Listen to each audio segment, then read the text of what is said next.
So there's a saying that abs are made in the kitchen, and that's true. When you want to lose body fat, you have to have a calorie deficit instead of a calorie surplus. When I say calorie deficit, I mean that you're burning way more calories than you're eating. However, it's not that simple. Please understand that, and I'm just going to try and briefly explain to you how. It's not just about what calories you're consuming during the day, but it is where are those calories coming from. Because proteins, carbohydrates, and fats, these are your three main macronutrients which you can get from your foods. And when you consume calories, when you just look at calories, you can consume anything, including junk food. But the moment you put that junk food in your mouth, the body is going to start breaking it down.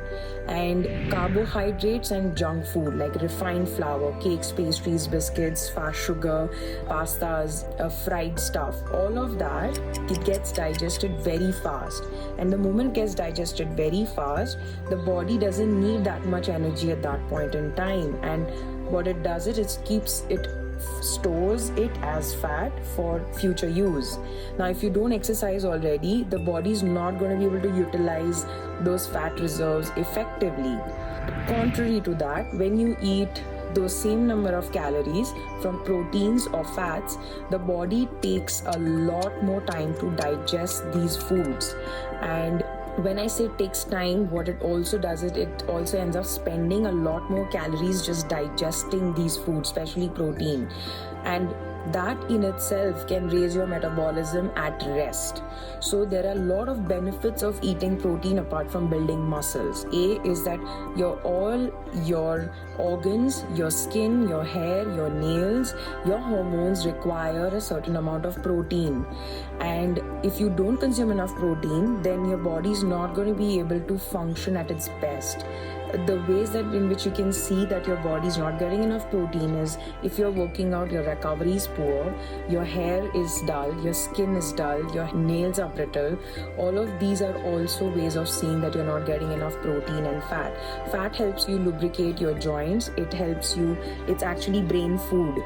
So if you are someone who's working on the desk for long periods of time, you want to consume more lean proteins, more vegetables, and a little bit of fat to cook that protein in. So the fat will also help you increase satisfaction from food, which we call as satiety value of the food. Follow these thumb rules and try to have your carbohydrates, which are complex carbohydrates, which means whole grains or starchy foods like potato, sweet potato. All of these help you center them around your most active parts of the day. This is going to help your body utilize those calories from carbohydrates in more effective ways. Even if it means that you're working out in the evening, then you can eat carbohydrates in dinner. And there's a huge myth regarding white rice. White rice is not bad. It's just that a little bit portion of white rice can elevate your blood sugar levels. So all you need to do is combine that white rice with a lot of vegetables and ghee and dal. That will automatically reduce spike in blood sugar when you eat rice. So try to follow these, and like I said, it is not just about calories in, calories out. It is about where those calories are coming from. And if you try to follow this, eat more protein and fat and moderate level to lesser carbs, what will happen is that you will actually feel fuller for longer. You will increase your metabolism. You will drop a little bit weight because you will not be feeling hungry so much. So you'll end up snacking lesser. And you will see that you don't need to think about calories anymore because you are enjoying the food and you are not thinking about food all the time. Also, make sure that you are having enough water, because lack of water and lack of adequate sleep can also make you crave junk food and punchy taste like sweet and salt.